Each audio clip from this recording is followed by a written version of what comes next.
Many people believe that Adam Gase, the head coach of the New York Jets, is the most hated coach in the NFL. And after Bill O'Brien was fired by the Texans, all eyes were pointed at Adam Gase to be the next head coach fired in the NFL. It makes a lot of sense. The Jets are terrible. They have no future heading their way unless they get Trevor Lawrence. But first off, they have to get him. That could be an issue in its own way. But for me, I feel like he isn't the most hated coach in the NFL. Honestly, him being the head coach of the Jets still to this moment, it feels like people have just kind of become numb to it. And it just is what it is. They're expecting him to be gone at the end of the season. But there's another guy in the NFL that I really don't see anybody talking about in the national media. And that is because nobody pays attention to the Cincinnati Bengals. Well, now all eyes are on the Bengals because Joe Burrow just went down with a season-ending injury. This is a terrible injury, an ACL and an MCL injury. This is not good. And literally all Bengals fans saw this coming. We all knew that Joe Burrow was going to get injured because the Cincinnati Bengals are one of the least competent franchises in sports. Guys,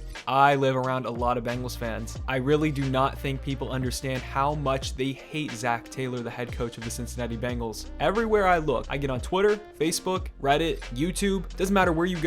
Bengals fans are literally in all the comments saying they don't want Zac Taylor as the head coach anymore. Every time I turn on the TV, all I really see are people hating on Mike McCarthy, people hating on Adam Gase. I never see anything about Zac Taylor. And so today, I really wanted to highlight why Bengals fans really hate Zac Taylor. But before I begin, if you're a Bengals fan or you're new here, I'd greatly appreciate if you took the time to hit that subscribe button for me, hit the notification bell, and leave a like. It would really help me out. And honestly, it could help get Zac Taylor out of there. Now, I'm going to be honest, I did kind of like Zac Taylor coming in. He had been an offensive coordinator at Cincinnati. He was a Sean McVay guy, which I love Sean McVay. But everything that has happened since he got hired has been terrible. And an article came out today talking about the toxic culture there. Listen, Bengals fans, they've had a history of getting upset with their team, but players are not happy now, and they really want some transparency. There's no accountability there, and there's really no clear expectations. And the organization kind of feels like a college program, but they don't even feel buttoned up enough to be a good college program. They are just a poorly run franchise. They don't get free agents. They don't spend money. No one wants to go there. The coaches have no relationships with the players. That's what was pointed out in this article. So I decided, you know what? I want to deep dive into this. And people don't realize how much Zac Taylor is hated. He's 4-21-1 as the head coach of the Bengals. That is terrible. That's one of the worst records by any coach in any sport. And people just don't really realize it because it's the Bengals.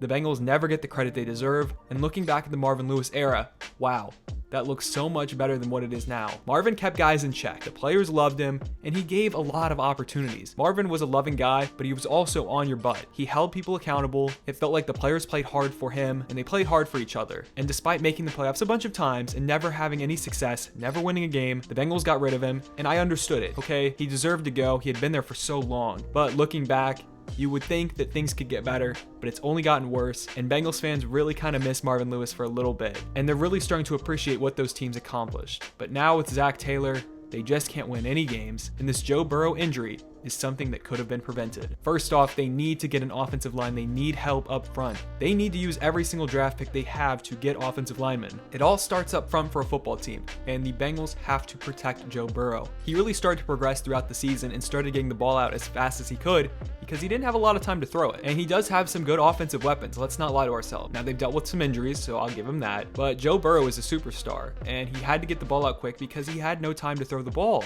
And it caught up against him, and that's what happened when you play a good pass rush like Washington, and then you go to FedEx Field where everybody gets injured. Something like that is just bound to happen, and it did. And the Bengals have to spend money. This organization, led by Mike Brown, this is why they have issues. They don't spend money. They're one of the poorest pro sports teams. Everything's run out of Paul Brown Stadium. They're one of the only NFL teams that don't have an indoor practice facility. Like, why would players want to go there? And Bengals fans are fed up with this. You don't really see it because Bengals fans kind of keep themselves hidden. People just kind of ignore them. They think they're non-existent. I kid you not, though. If you go anywhere Bengals, people are hating on Zac Taylor. He put Joe Burrow in a position to get injured, and obviously that is what happened. It sucks, but it is what it is, and they need to do something to fix it. He has built no trust with his players. It seems like all the veterans don't like him, and he really just hasn't treated the veterans in the organization well at all. I mean, trading guys, benching them, not giving them playing time, everything that you can think of that he has done, he has, and it's not good. Now, where do the Bengals go from here? That's a great question. It would be nice if we could go back in time and the Bengals hire Eric Bieniemy over Zac Taylor, I mean, they were interviewing him, but they just didn't pull the trigger. And man, the Bengals could use him right now. Somebody that is creative on offense and really could probably build a great relationship with his players. Who knows, maybe they could still get him, but I doubt it. Now, I will say that if Mike Zimmer gets fired by the Vikings, that is the #1 guy that they should get, especially if he wants to keep coaching.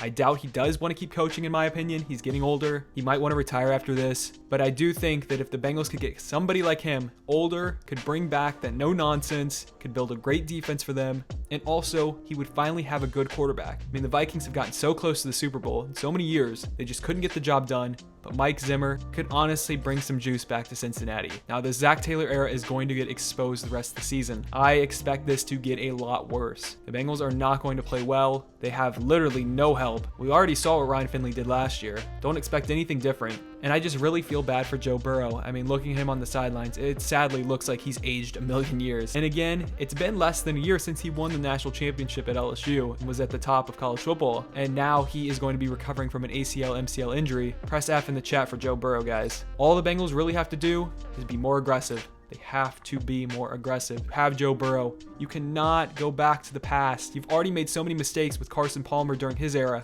with Andy Dalton during his. You cannot make this happen 3 times in a row. Surround Joe Burrow with some talent. Invest in your football team.